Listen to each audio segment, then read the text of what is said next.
नमस्ते। आप सभी का स्वागत है खुशी व्रत कथा चैनल में एक बार फिर से। आज मैं आप सभी को संकट चौथ की कथा सुना रही हूँ। ये कथा हर माह की कृष्ण चतुर्थी को कई वे सुनी जाती है। तो आइए शुरू करते हैं। दो देवरानी व जेठानी थी। देवरानी के बहुत धन था, जेठानी गरीब थी। जेठानी भगवान गणेश जी की बहुत आराधना करती थी। वो अपने देवरानी के घर रोज आटा पीसने के लिए जाती। जिस कपड़े से आटा छानती थी वो कपड़ा अपने घर लाकर पानी में धो लेती और अपने पति को घोलकर पिला देती।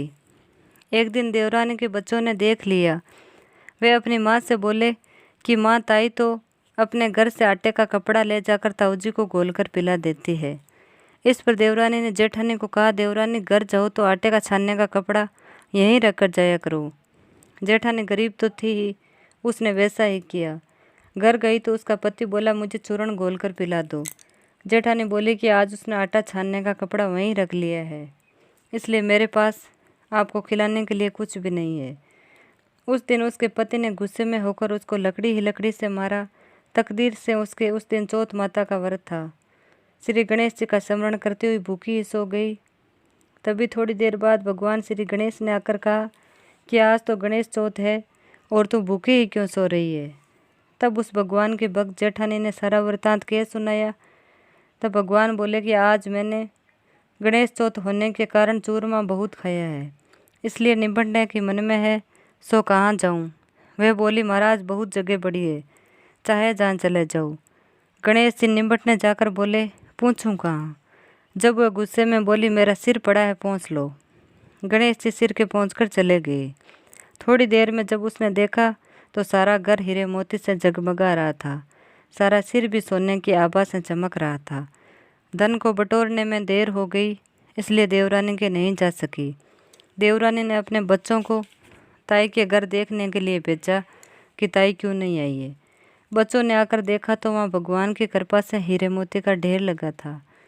तब बच्चों ने आकर अपनी माता से कहा कि माँ, ताई के तो बहुत धन हो गया है। देवरानी भागी भागी अपने जेठानी के पास आई और पूछा कि इतना धन कैसे हुआ। भोली भाली जेठानी ने सारी घटना सच सच बता दी। इतना सुनकर देवरानी अपने घर आई और अपने पति से बोली, मुझे लकड़ी ही लकड़ी से मारो।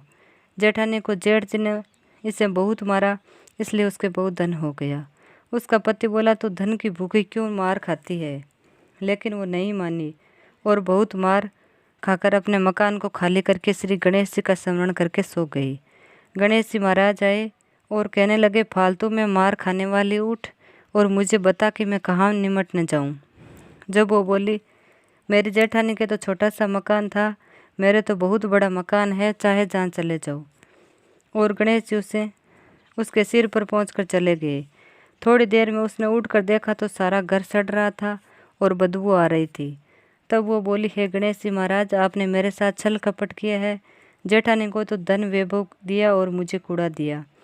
श्री गौरीपुत्र गणेश आए और बोले कि तूने धन की भूखी मार खाई और उसने धैर्य की भूखी मार खाई। देवरानी बोली और क्षमा याचना की। महाराज, मुझे तो धन नहीं चाहिए, आप अपना समेटा समेटो। देवरानी ने आधा धन जेठानी को दे दिया, लेकिन एक सुई नहीं दी। तब भगवान बोले, वो एक सुई भी जेठानी को दे। भगवान ने अपनी माया समेटी। रिद्धि सिद्धि के दाता हे गणेश जी महाराज, जैसा आपने देवरानी के साथ किया वैसा किसी के साथ नहीं करना, जैसा जेठानी के साथ किया वैसा सभी के साथ करना। कहने सुनने होंकारा भरने वाले की मनोकामना पूर्ण करना। बोलो गणेश जी महाराज व चौथ माता की जय।